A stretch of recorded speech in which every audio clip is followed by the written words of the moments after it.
Radhe Radhe. Welcome to my YouTube channel Abhinav technical classes by MS Yadav. आज हम लोग डीसी मशीन में डीसी मोटर पढ़ने वाले हैं। डीसी मोटर क्या होती है, ये कैसे कार्य करती है, ये कितने प्रकार की होती हैं, इनका कहाँ इस्तेमाल किया जाता है, डीसी मोटर को चलाने के लिए स्टार्टर अनिवार्य है या नहीं है, इन सारे बातों को हम डिटेल से जानेंगे। डीसी मोटर में स्पीड कंट्रोल क्या होता है, कैसे स्पीड को नियंत्रित करते हैं, इसके बारे में भी जानेंगे। इससे पहले हम लोग डीसी जनरेटर पढ़ चुके हैं। अगर आप लोगों ने डीसी जनरेटर के वीडियो नहीं देखे हैं तो इस वीडियो के लिंक में हम उसका डिस्क्रिप्शन में उसका लिंक दे देंगे।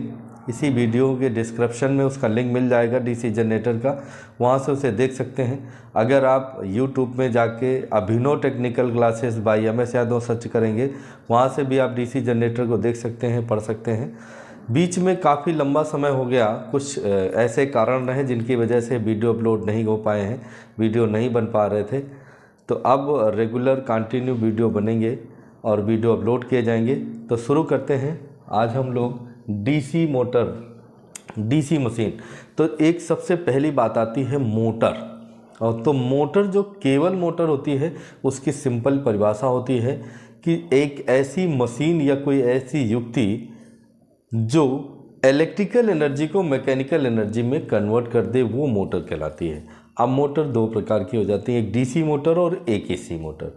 एसी मोटर में भी दो हो जाती हैं, एक सिंगल फेस और एक 3 फेस। अब बात आती है कि जब इलेक्ट्रिकल को जो मैकेनिकल वो बना दे वो मोटर है, और डीसी मोटर क्या है उसकी परिभाषा देख लें। डीसी प्रकार की वैद्युतिक ऊर्जा।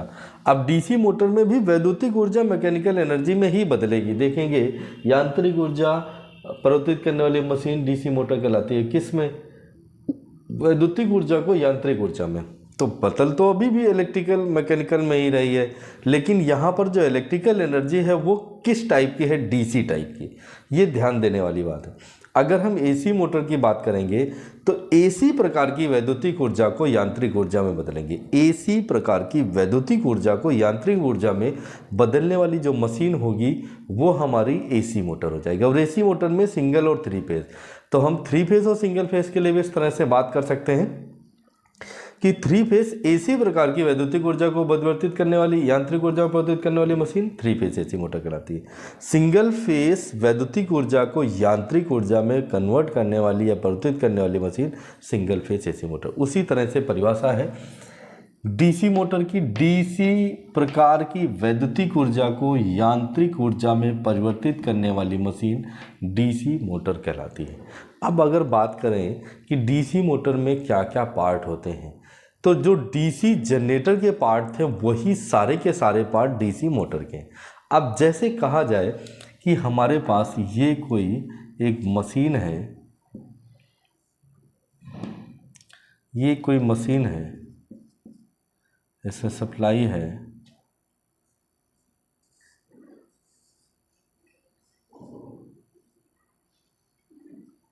ये कोई मशीन है।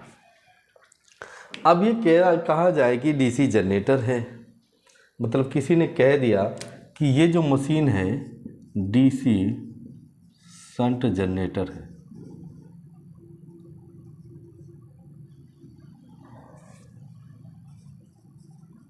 जनरेटर है, तो इस मशीन को मैकेनिकल एनर्जी से घुमा के इससे हम डीसी वैद्युतिक ऊर्जा प्राप्त करेंगे। तो जनरेटर क्या काम करती है? मैकेनिकल को इलेक्ट्रिकल में कन्वर्ट करती है। लेकिन फिर किसी ने कह दिया कि डीसी मोटर है, तो मोटर में क्या होता है? इलेक्ट्रिकल एनर्जी देके मैकेनिकल एनर्जी प्राप्त की जाती है। तो ये क्या दोनों ही हो सकती हैं, डीसी शंट जनरेटर या डीसी शंट मोटर? अगर कहा जाए शंट, तो एक चीज़ ध्यान से समझेंगे, ये अगर कहा जाए कि जनरेटर है, शंट जनरेटर है, तो इसे क्या है? मैकेनिकल एनर्जी से घुमाना पड़ेगा और ये विद्युत भाग उत्पन्न करेगा। अगर हम इसी डीसी जनरेटर को सप्लाई दे दें तो ये मैकेनिकल एनर्जी जनरेट करने लगेगी, तो डीसी मोटर बन जाएगी। तो बगैर किसी परिवर्तन के, बगैर मशीन में किसी चेंजमेंट के एक डीसी जनरेटर को डीसी मोटर की तरह प्रचालित किया जा सकता है, या डीसी मोटर को डीसी जनरेटर की तरह चलाया जा सकता है। तो ये बात हम बिल्कुल कॉन्फिडेंस से कह सकते हैं, इसलिए क्या कह सकते हैं कि जो डीसी जनरेटर है वही डीसी मोटर है, या जो डीसी मोटर है वही डीसी जनरेटर है, बगैर किसी पार्ट की संरचना में परिवर्तन के। अब हमने जनरेटर जो पढ़े थे वो 3 तरह के पढ़े होंगे, DC series generator, shunt generator, compound generator. तो जब हम 3 तरह के जनरेटर पढ़े थे तो 3 तरह की ही मोटर हो जाएंगी, DC series motor, DC shunt motor और डीसी कंपाउंड मोटर। तो अब इससे पहले आगे जाने से पहले हम थोड़ा सा और पढ़ेंगे कि डीसी मोटर का सिद्धांत क्या होता है, प्रिंसिपल ऑफ डीसी मोटर। देखेंगे प्रिंसिपल ऑफ डीसी मोटर का सिद्धांत। तो ये बहुत बड़ा कन्फ्यूजन रहता है कि डीसी मोटर का सिद्धांत किसका होता है। तो डीसी मोटर का तो सिद्धांत है, कई लोग उसको जिस डीसी मोटर का जो सिद्धांत है वो फैराडे का विद्युत चुंबकीय प्रेरण बता देते हैं। ये डीसी जनरेटर का सिद्धांत होता है फैराडे का विद्युत चुंबकीय प्रेरण। तो ये सिद्धांत क्या कहता है, डीसी मोटर का जो सिद्धांत होता है विद्युत चुंबकीय खिंचाव का सिद्धांत होता है, इलेक्ट्रोमैग्नेटिक ड्रॉप, विद्युत चुंबकीय खिंचाव। तो ये खिंचाव किस प्रकार से उत्पन्न होता है इसको देखने की कोशिश करेंगे, कैसे खिंचाव उत्पन्न होता है। तो जैसे मान लिया जाए, कहा जाए कि ये हमारे पास एक मैग्नेटिक फील्ड है, ये मैग्नेटिक फील्ड है एक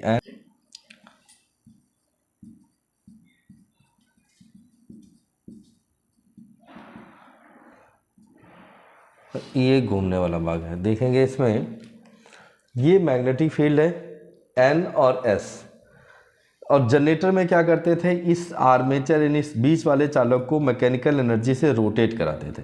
तो ये जो चुंबकीय बल रेखाएं थी ये कटती थी। क्लियर है।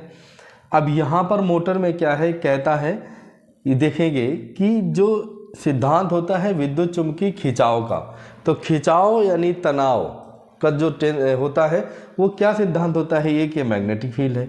इस मैग्नेटिक फील्ड में जो आर्मेचर है इसको भी सप्लाई दे दी गई है, इसे भी क्या दे दिया गया है, सप्लाई, डीसी सप्लाई दे दी गई। तो एक सप्लाई यहाँ पे है और एक ये मैग्नेटिक फील्ड है। ये इलेक्ट्रोमैग्नेट हो सकता है, परमानेंट मैग्नेट हो सकता है, कुछ भी हो सकता है। तो इस चुंबकीय क्षेत्र में किसी धारावाही चालक को ले जाया गया है या धारावाही चालक को रखा गया है या चालक में धारा प्रवाहित की जाए। तो जैसे ही धारा प्रवाहित होगी तो एक चुंबकीय क्षेत्र इस आर्मेचर का बनेगा और एक ये चुंबकीय क्षेत्र है। और जब दो चुंबकीय क्षेत्र एक ही स्थान पर होते हैं तो वहाँ पर आपस में एक प्रतिक्रिया बल का अनुभव करते हैं। तो उस प्रतिक्रिया बल के कारण एक चीज़ वहाँ से हटने का प्रयास करती है, घूमने का प्रयास करती है। तो इसमें एक बल लगता है, फोर्स लगता है, जिसे हम टार्क या घुमाव बल कहते हैं। इसी टार्क के कारण जो चीज़ घूमने के लिए फ्री होती है वही घूम जाती है। नॉर्मली मोटर में फ्री होता है आर्मेचर, घूमने वाला भाग जो बीच वाला होता है, और वही रोटेट करने लगता है। तो इन दोनों की आपसी प्रतिक्रिया या टेंशन या खिंचाव या तनाव से घुमाव बल उत्पन्न होता है। इसीलिए इसका सिद्धांत कराता है डीसी मोटर विद्युत चुंबकीय खिंचाव के सिद्धांत पे। जो खिंचाव है किसका है, मैग्नेटिक फील्ड का है, चुंबकीय क्षेत्र का है, इसीलिए इसे कहा गया है विद्युत चुंबकीय खिंचाव। समझ रहे हैं। तो DC, principle of DC motor में ध्यान देंगे, डीसी मोटर विद्युत चुंबकीय खिंचाव के सिद्धांत पर कार्य करती है। अभी खिंचाव का सिद्धांत है क्या, देखेंगे। इस सिद्धांत के अनुसार यदि किसी धारावाही चालक को, ये जो बीच वाला चालक है धारावाही चालक है, यदि किसी धारावाही चालक को किसी चुंबकीय क्षेत्र में, ये एन और एस मैग्नेटिक फील्ड में, किसी चुंबकीय क्षेत्र में अवस्थित या उपस्थित कर दिया जाए या रख दिया जाए, अवस्थित कर दिया जाए, तो दोनों चुंबकीय क्षेत्र की, एक आर्मेचर यानी बीच वाले चुंबकीय क्षेत्र की और एक इसकी चुंबकीय क्षेत्र की, दोनों चुंबकीय क्षेत्र की आपसी प्रतिक्रिया के कारण एक घुमाव बल उत्पन्न होता है, यानी घुमाव बल या टार्क उत्पन्न होता है, जिससे मोटर घूमने लगती है। तो ये है सिद्धांत डीसी मोटर का। तो ये सिद्धांत है डीसी मोटर का। अब आगे हम देखेंगे next fundamental requirements of DC motor. DC motor की मौलिक आवश्यकताएं, बेसिक क्या क्या ज़रूरत होती है एक डीसी मोटर की कंप्लीट होने के लिए। अगर वो चीज़ें ना हो तो डीसी मोटर कंप्लीट नहीं होगी। तो इसी को कहते हैं fundamental requirements of DC motor. इसी तरह से हम लोगों ने पढ़ा था डीसी जनरेटर में।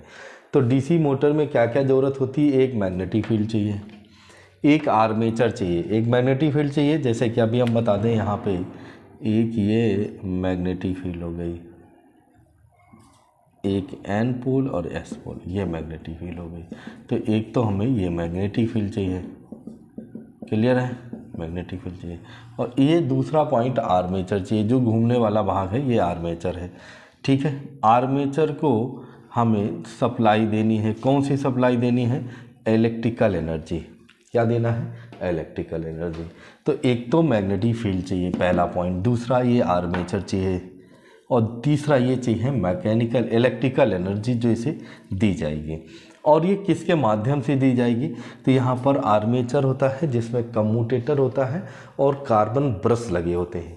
तो ये जो सप्लाई देंगे इलेक्ट्रिकल एनर्जी कम्यूटेटर और ब्रश के माध्यम से देंगे, समझ गए। तो ये बेसिक फंडामेंटल रिक्वायरमेंट्स होते हैं, fundamental requirements of DC motor. DC motor की सबसे बेसिक ज़रूरत है वो चार चीज़ों की, magnetic field, armature, electrical energy, commutator and brush.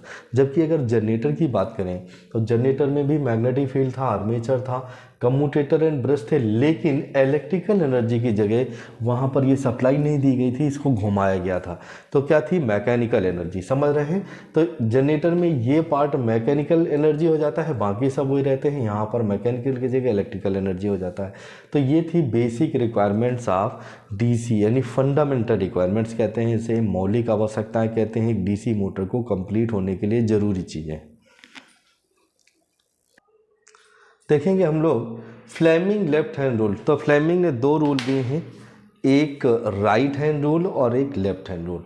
ये हम लोग बहुत पहले से पढ़ते हैं। फ्लेमिंग का लेफ्ट हैंड रूल बोले डीसी जनरेटर में लगता है।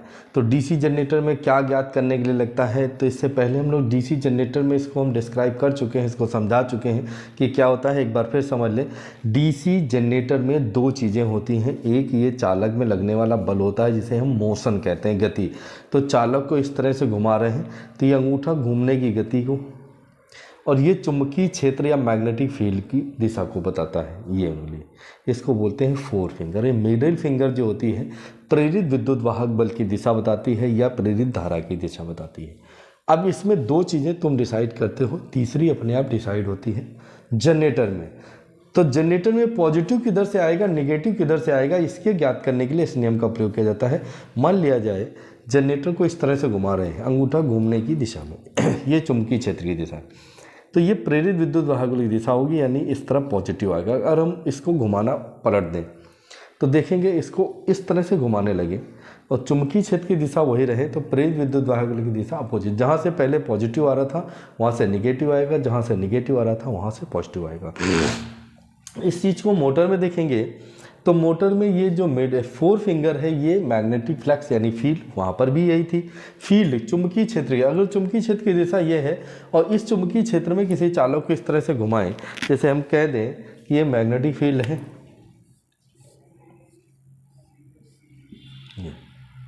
एन एस, चुंबकीय बल रेखाओं की दिशा कैसे होती है, एन से एस की तरफ। ये देखेंगे एन से एस की तरफ, क्लियर है, आप लोगों को दिख रहा है। ये उंगली हमारी चुंबकीय बल रेखाओं की दिशा पे है, ठीक है, एन से एस की तरफ। और इसके बीच में चालक रखा हुआ है जिसे हमें बल लगा के घुमाना है।